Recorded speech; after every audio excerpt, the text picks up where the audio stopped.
Olá pessoal, aqui é o professor Eduardo para falar então um pouquinho de PG, tá? Então a progressão geométrica, ela tem três fórmulas que são importantes a gente conhecer para explicar esse conteúdo. A primeira delas é o termo geral, que é o AN, igual ao primeiro termo, vezes a razão, que nesse caso é o Q, elevado ao número de termos que eu quero descobrir, menos 1. Depois eu tenho a soma de um número finito de termos. Então, quando eu falo, calcule a soma dos 10 primeiros termos. Aí eu vou usar esse aqui e vou calcular o S10. Né? A soma dos 10 termos, ou dos 15 termos, enfim. E quando eu quero uma soma de uma PG infinita, aí eu vou usar essa fórmula de baixo. Tá? Então, tem que ver o que o problema está pedindo. Então, eu vou trazer agora alguns exemplos para que a gente possa aplicar e ver na prática algumas questões sobre isso. Tá? Lembrando que a razão aqui é o Q, certo? E o primeiro termo, então, A1, e o enésimo termo, a N. Bem parecido com a PA, só que agora mudou a razão para Q, e as fórmulas também são outras. Então, primeiro eu quero saber a razão dessas PGs. Então, eu tenho aqui a letra A e a letra B. Como é que eu vou calcular a razão de cada uma? Então, a razão da PG, ela vai ser sempre o segundo termo dividido pelo primeiro. Então, eu faço o segundo termo, que é o 9, né, o A2, dividido pelo A1, que nesse caso é 3. 9 divide por 3, 3. Então, a razão dessa PG da letra A é 3. Na letra B, eu vou calcular a razão. Então, é o A2 dividido pelo A1. O A2 é 1 meio, certo? Está aqui. Dividido pelo A1, que é 2. Como é que eu faço isso? Né? 1 meio dividido por 2, que é o que eu tenho aqui. Ó. A gente pode escrever assim também. Lembra que a gente aprendeu para multiplicar, né, para dividir frações, a gente tem que multiplicar a primeira pelo inverso da segunda. Então, eu vou repetir a primeira aqui, 1 meio, e multiplicar pelo inverso da segunda, que nesse caso aqui é 2 sobre 1. Né? O 1 não aparece, mas ele está aqui embaixo escondido. O inverso de 2 é 1 sobre 2. Então, é isso que eu vou fazer. 1 vezes 1 é 1, 2 vezes 2, 4. Então, 1 quarto vai ser a razão dessa PG.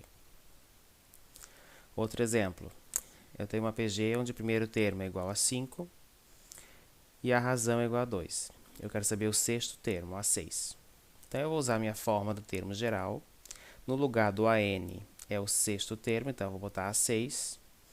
E no lugar do A1 eu vou colocar o 5, que é o primeiro termo. No lugar da razão eu vou colocar o 2. E elevado ao 6, que é o número que eu quero descobrir, né, o A6, menos 1. Então, fica A6 igual a 5, que multiplica a razão elevado a 6 menos 1, que é 5. Quanto é que é 2 elevado a 5? Tem que fazer essa conta aqui. É 2 vezes 2 vezes 2 vezes 2 vezes 2, que é 32. Que vezes 5 vai dar 160. Então, 160 vai ser o sexto termo dessa PG. Outro exemplo. Eu tenho uma PG onde o primeiro termo é igual a 20 e a razão é igual a 1/3. Eu quero saber o A4. Então, eu vou pegar a fórmula e vou substituir. Né? O meu AN vai ser o A4, que eu quero descobrir. No lugar do A1, eu vou colocar o 20, que é o primeiro termo. No lugar da razão, eu vou colocar 1/3, aqui. Elevado a 4, porque eu quero saber o quarto termo, menos 1. Então, eu tenho A4 igual a 20, que multiplica 1/3 elevado ao cubo. Como é que é 1/3 elevado ao cubo? Eu fiz a conta aqui do lado. 1/3 elevado ao cubo é 1/3 vezes 1/3 vezes 1/3. Né? Então, fica 1 vezes 1 vezes 1 dá 1. 3 vezes 3 vezes 3, 27. Então, no lugar desse cara aqui, eu coloco 1 sobre 27. Para finalizar, 20 vezes 1 dá 20, dividido por 27. Então, meu quarto termo é 20 sobre 27. Agora, eu quero saber a soma dos termos da seguinte PG infinita. Então, eu tenho uma progressão aqui, estou dizendo que ela é infinita. Eu quero saber a soma de todos os termos. Então, essa aqui seria a fórmula quando eu quero somar um número finito de termos. Mas aqui eu tenho a fórmula para os números infinitos. Então, a fórmula que eu vou usar é essa de cima aqui. Tá? S igual ao A1 dividido por 1 menos a razão. A fórmula que a gente usa uma PG infinita. Beleza, quem que é o A1? É o 16, então eu coloco ali. Quem que é a razão? Eu não sei, então vou calcular aqui do lado. A razão é igual a A2 dividido pelo A1. O A2 é o 12, o A1 é 16. 12 sobre 16, que dá para simplificar por 4, fica 3 sobre 4.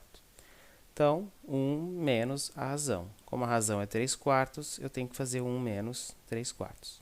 Fazendo essa continha aqui, vai dar 1 quarto. Então, fica 16 dividido por 1 quarto, que é a mesma coisa que 16 sobre 1, multiplicado pelo inverso do 1 quarto, que é 4 sobre 1. Fica 16 vezes 4, 64. 1 vezes 1 é igual a 1, eu não preciso colocar. Então, a soma desses números, dessa PG infinita, é 64. Certo? Então, esse é um videozinho curto sobre PG que eu vou passar para vocês. Agora, eu vou gravar um terceiro vídeo com uma revisão de matrizes. Por que esses vídeos têm que ser pequenos? Porque eu não estou conseguindo carregar vídeo muito grande no YouTube. Então, eu estou fazendo ele assim repartido em partes. E aí vocês podem escolher as partes que querem assistir. Tá bom? Então, o próximo vídeo agora vai ser de matrizes.